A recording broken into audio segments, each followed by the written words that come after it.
Hello everyone. In the previous video, we learned how to look up a single value using series index and series integer position. Let's learn how to access multiple values by specifying a list of integer positions or a list of indices. I'm going to use the same series S variable for this example. Let's say that we are interested in retrieving the values corresponding to integer positions 0 and 2. We will have to type S open square bracket close square bracket. Within the square brackets, we are going to type another pair of square brackets because we want to specify a list of integer positions. We are going to type the items within the list as integer positions 0 and 2 separated by a comma.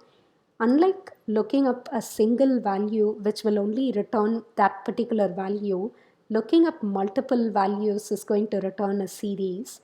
In this example, the series will contain the values as 7 and 9 corresponding to the integer positions of 0 and 2. You're also going to get the corresponding indices as 1 and 3. You could look up multiple values by specifying a list of indices. Let's say that I'm typing the items within the list as strings 1 and 3. That's going to retrieve the exact same series. Let's move on to creating a series from a list. I have a list variable num underscore list which is storing 3 integer items. I'm going to create a series from that by typing pd.series where series has capital S. I'm going to pass num underscore list as argument to this constructor function call. Let me go ahead and display S. Let's talk about the difference between creating a series from a list and from a dictionary. When you create a series from a list, your indices are going to be exactly the same as integer positions. Both of those are going to come from the index labels from this list variable here. The indices here are going to be 0, 1 and 2 for the corresponding values 100, 200 and 300. When you display a series, you can only see the index corresponding to the values. Let me go ahead and copy paste the display output here, and I'm going to type the corresponding integer positions. The first set is going to be integer positions, the second set is going to be index, and the third set is going to be values. For the value 100, your integer position is going to be 0, which is exactly the same as index over here. For the value 200, your integer position is going to be 1 and the corresponding index is also going to be 1. For the value 300, your integer position is going to be 2 and the index is going to be 2. Let's do a quick recap of ILOC and LOC lookup using the series variable S. I'm going to use the print function call to display s.loc of 1 and s.iloc of 1. Both of those are going to retrieve the exact same values, which will be 200 over here. That's because this particular series has the exact same integer positions as the corresponding indices. Of course, when you type s of 1, pandas is going to consider that 1 as index by default and not integer position. I would recommend you to use LOC and ILOC to avoid any sort of ambiguity when you specify s of 1. Let me give you an example for an ambiguity using another list here. I have letters underscore list which has the items as strings A, B, C and D. I'm going to create a series called letters from it by typing in pd.series of letters underscore list. Let me go ahead and display letters series variable. Let's say that I'm saying letters of -1. Recall that you are allowed to specify negative integer positions for the lookup, but letters of -1 is going to throw an error. That's because pandas by default will consider -1 over here as index and not integer position. Index of -1 is not defined for this series. That's because the index positions come from the positive index positions corresponding to the letters underscore list over here. So I'm going to go ahead and comment this line of code and leave a note here saying that you should avoid negative indexes unless you use .iloc lookup. So let me show you that with .iloc -1 will work. Observe that you're able to retrieve the value D over here, which is the last value within the series. Let's do a quick recap of slicing using list before we cover the topic of slicing using series. I'm going to go ahead and display letters underscore list. Recall that the syntax for slicing is to specify start index position colon end index position within the square brackets. Start is inclusive, end is exclusive. Both start and end are optional. So when you say letters underscore list of 2 colon, you're creating a brand new list object instance which is going to be slicing the items from index position 2 up until the end.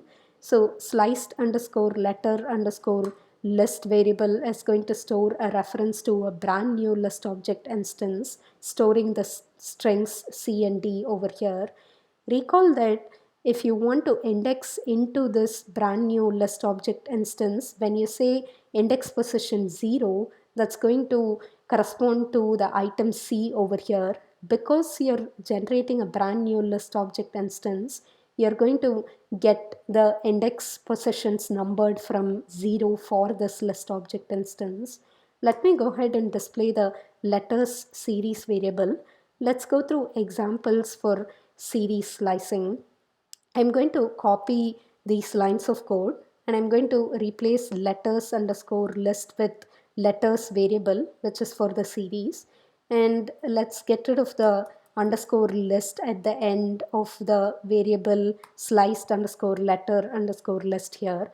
The syntax for series slicing is exactly the same as the syntax for list slicing. The main thing that you need to understand with respect to series slicing is that the integer positions get renumbered, but the indices do not. Let me copy paste this particular output over here and give you details for that. Observe that you're seeing the corresponding indices for the values C and D as 2 and 3, which come from the original series. The integer positions, on the other hand, are going to be starting from 0 and 1 because slicing a series also creates a brand new series object instance. Let me type in integer position first, then index next, and finally the value. The integer position corresponding to the value C here is going to be 0 and the index is going to be 2 over here. Observe that right now the integer positions and the index do not match. That's because we created a slice of the original series object instance over here. So the key thing for you to pay attention here is integer positions get renumbered, whereas the, let me go ahead and fix the whereas typo here, whereas indices do not. Let's go through lookup operations with slice underscore letter series variable here. If I were to say sliced underscore letter dot loc of 2, that's going to retrieve the value as C here. That's because I'm doing a location lookup. Location lookup uses index, so you're going to retrieve the item C here. What do you think will happen if I say sliced underscore letter.iloc of 2? That's going to throw an error because the integer position 2 does not exist for this particular sliced underscore letter sliced series. So let's go ahead and look at other examples over here. So if I want to retrieve the value C using integer location, I'll have to specify sliced underscore letter dot iloc of 1, of 0, and that's going to be the correct way to retrieve that. Of course, when you say sliced underscore letter of 2, pandas is going to consider that as index by default, and that's why it does not throw an error over here. Let's move on to talking about slicing, where we have series generated from a dictionary as an example here. Let me go ahead and execute this cell where I'm creating the same series as the original dictionary example that we covered. What we are going to do now is we are going to go through slicing example for this series. You can use integer position for slicing. For example, you can create a slice by saying s of 1 colon, or you could use the corresponding index for slicing, which is pretty cool. You can now say, give me a slice from index string 2 colon the end of this series over here. Recall that using a dictionary in Python, you cannot perform slicing because dictionary is not an example of a sequence. Unlike that, series that gets created from a dictionary can be sliced by using the index for the slicing over here. I'll wrap up this video here. In the next video, we are going to talk about element-wise operation.